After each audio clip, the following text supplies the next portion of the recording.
Welcome to our podcast about leading at a distance. In this series, we will be talking about what it means for international companies to lead at a distance. My name is Ute Lorenzen and I'm the Managing Director of Impact C&C, which stands for Coaching and Conflict Management. We offer our services to internationally operating companies, to a large extent to those with a German-speaking background. During the pandemic, leading at a distance has become a topic that concerned more or less every company. However, for international companies, this has been a daily reality and a routine for a long time. That is, ever since companies started subsidiaries in different countries. You yourself may be on an international assignment in a leading function, or perhaps you are responsible for an internationally dispersed team, or located at headquarters responsible for an international site. In all those functions, you're well acquainted, of course, with the challenges that lie in distances. You as a leader, and your company as well, have undoubtedly tried and found many means and strategies to bridge distances. We hope to provide you in this series with some new perspectives on the subject and hopefully some new insight. And also with additional ideas on how to bridge distances. In a broad sense, your responsibility in a leading position is to foster the coherence of your team, to establish communication paths, to ensure an effective cooperation of all people involved, and thus making sure that business objectives are met. These are the tasks of all managers, regardless whether they act internationally or not. So, what makes leadership in an international context different? What do we mean when we talk about international leadership? Is there any difference? International leadership is framed by specific conditions. First of all, you have to deal with a variety of market conditions, which needs a lot of flexibility.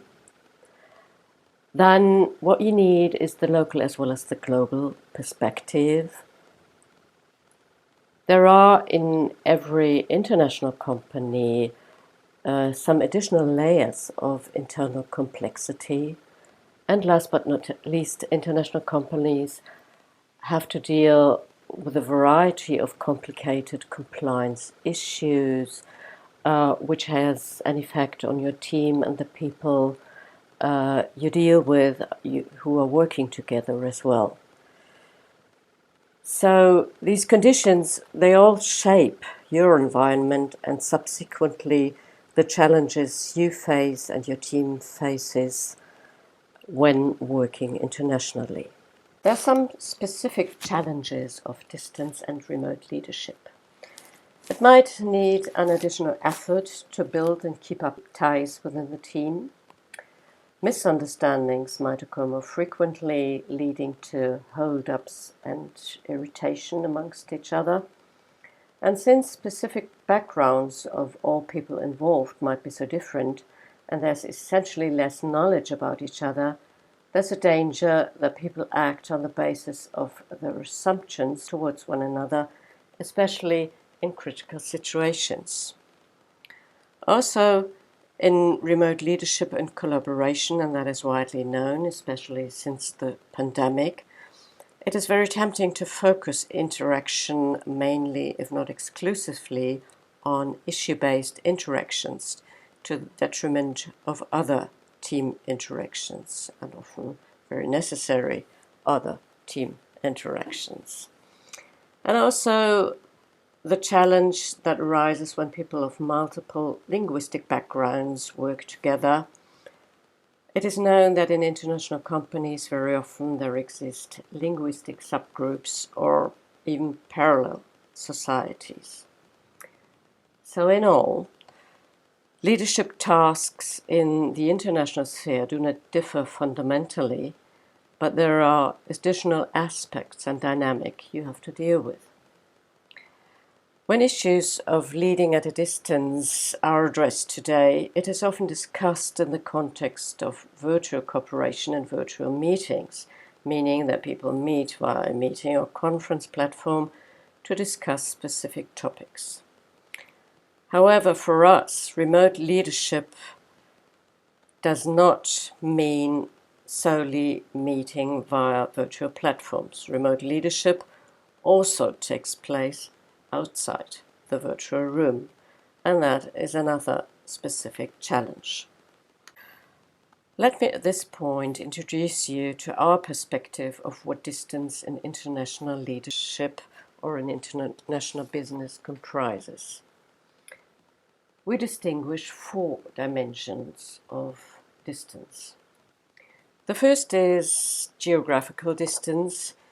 This dimension deals with the implications of working geographically wide apart, with a very restricted possibility to regularly be in the same location. One of the basic questions is here, how do I as a leader and my team members create contact, develop our work relationships and overcome emerging hurdles, all without ever seeing each other in person, or at least very little of each other. So the next dimension we distinguish is cultural distance. Coming from a different cultural background is another dimension of distance. Working styles, for instance, or leadership expectations or communication habits can create differences and distances. Language, that was mentioned before already, can create distances. And despite the fact that English is widely used as a business language, it does not solve all language issues in international companies.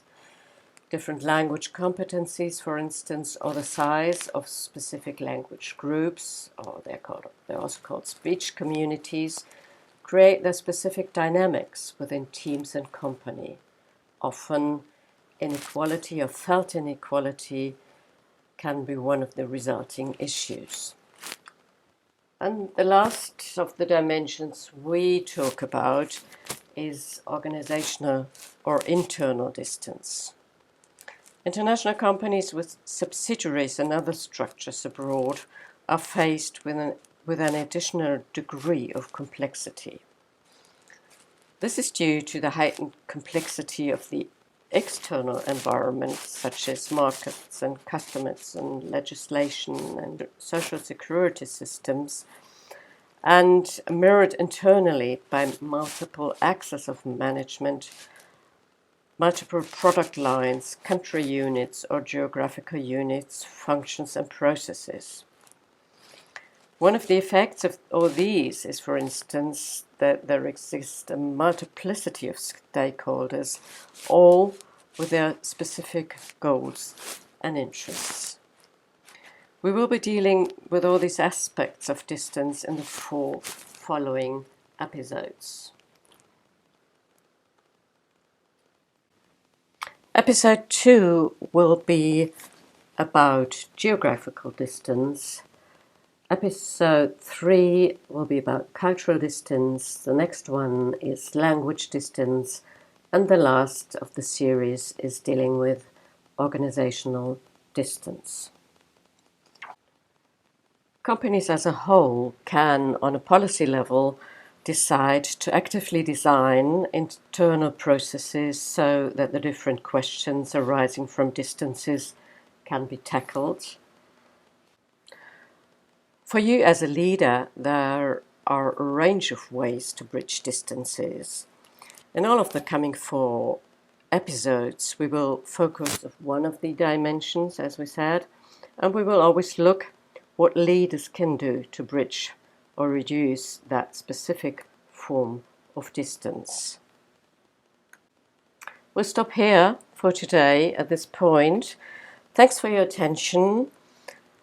Thanks very much for listening. If you don't want to miss the next episodes, perhaps you could follow us on LinkedIn.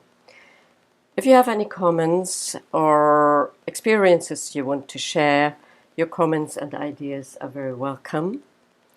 So, bye for now and watch out for the next events. Bye bye.